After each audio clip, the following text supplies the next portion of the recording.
Break के बाद एक बार फिर खबरों में आगे बढ़ते हैं। बड़ी खबर का रुख कर लेते हैं। बलूचों ने पाकिस्तानी सेना को फिर निशाना बनाया है। बलूचिस्तान के मांड इलाके में बड़ा हमला किया गया। मांड हमले में 2 पाकिस्तानी सैनिक मारे गए हैं। बीएलए ने हमले की जिम्मेदारी भी ली है। तो बलूचिस्तान के मांड इलाके में एक बार फिर से बड़ा हमला बीएलए की तरफ से किया गया है। 2 पाकिस्तानी सैनिक मारे गए हैं। बीएलए ने हमले की जिम्मेदारी भी ली है। मांड हमले में 2 पाकिस्तानी सैनिक मारे गए हैं। लगातार बलूचों की ओर से पाकिस्तानी सेना को निशाना बनाया जा रहा है और बलूचों को इसमें सफलता भी मिल रही है। कल हमने देखा था कि पाकिस्तानी सैनिक भाग निकले थे, 300 पाकिस्तानी सैनिक, और इसके बाद आज जानकारी सामने आ रही है कि एक बार फिर से बीएलए की तरफ से हमला किया गया, जिसमें पाकिस्तानी सेना को मारा गया है। 2 पाकिस्तानी सैनिक मारे गए हैं। और आशिक मीर हमारे संवाददाता तमाम जानकारी के साथ जुड़े हुए हैं। आशिक, लगातार बीएलए की तरफ से हमला और सफलता भी बीएलए को लग रही है। एक बार फिर से पाकिस्तानी सैनिक को मार गिराया गया है। बिल्कुल पुनीता, लगातार जिस तरह से बीएलए और टीटीपी के हमले पाकिस्तानी आर्मी को झेलने पड़ रहे हैं, और कल भी इसी तरह का एक हमला जो है, एक आईईडी विस्फोट लगाया गया जिसमें पाकिस्तानी सेना के 2 जवान जो है मौके पर ही मारे गए और कई सारे अन्य घायल भी हुए हैं।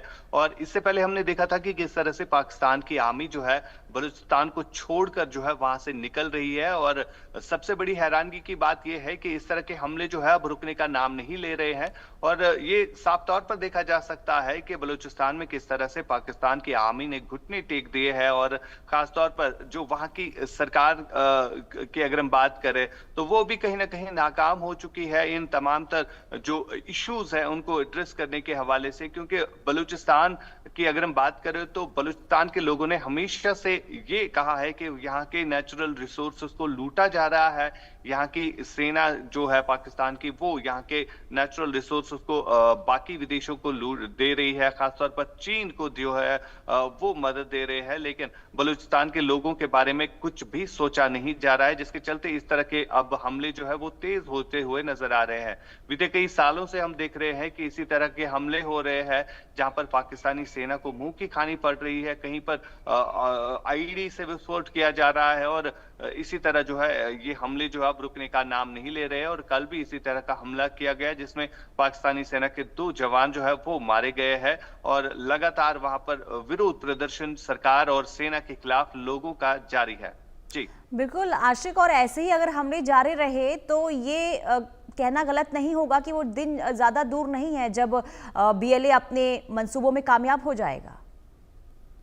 बिल्कुल, दरअसल बीएलए चाहता है कि दुनिया भर की नजरें जो है उन पर पड़े, क्योंकि लगातार जो उनकी तरफ से मांग उठ रही थी उसकी तरफ किसी का ध्यान नहीं गया। हालांकि जो पाकिस्तान की आर्मी है वो इस इशू को दबाने की कोशिश लगातार कर रही है। वहां की सरकार जो है वो लोगों के बारे में सोच नहीं रही है, क्योंकि लोगों के जो मुद्दे हैं उन पर किसी का जो है ध्यान नहीं जा रहा है, जिसके चलते अब बीएलए जो है हरकत में आया है। बीते कुछ सालों से हम देख रहे हैं कि बीएलए जो है लगातार ये मूवमेंट चला रहा है कि वो पाकिस्तान से अलग होना चाहता है। और कहीं ना कहीं अब बलूच जो है वो इस चीज के लिए तैयार हो चुके हैं कि अगर कितना भी दबाव आ जाए। हालांकि हमने देखा था कि यूएस प्रेसिडेंट डोनाल्ड ट्रंप की तरफ से भी कहीं ना कहीं इस इशू को लेकर जो है बात हुई थी, क्योंकि बीएलए को जो है एक ऐसा आतंकी संगठन करार भी दिया गया था कुछ टाइम पहले हमने देखा था। लेकिन उसके बावजूद भी ये हमले जो है वो रुकने का नाम नहीं ले रहे हैं। और सबसे बड़ी बात यहाँ पर यह है कि जो लगातार मांग उठ रही है बलूचिस्तान के लोगों की कि किस तरह से उनको दबाया जा रहा है, धमकाया जा रहा है, लेकिन उन सब चीजों के बावजूद भी बीएलए जो है वो रुकने का नाम नहीं ले रहा है। ठीक है आशिक, अब बने रहिए, अगली बड़ी खबर सामने आ रही है उस पर भी आपसे जानकारी लेंगे।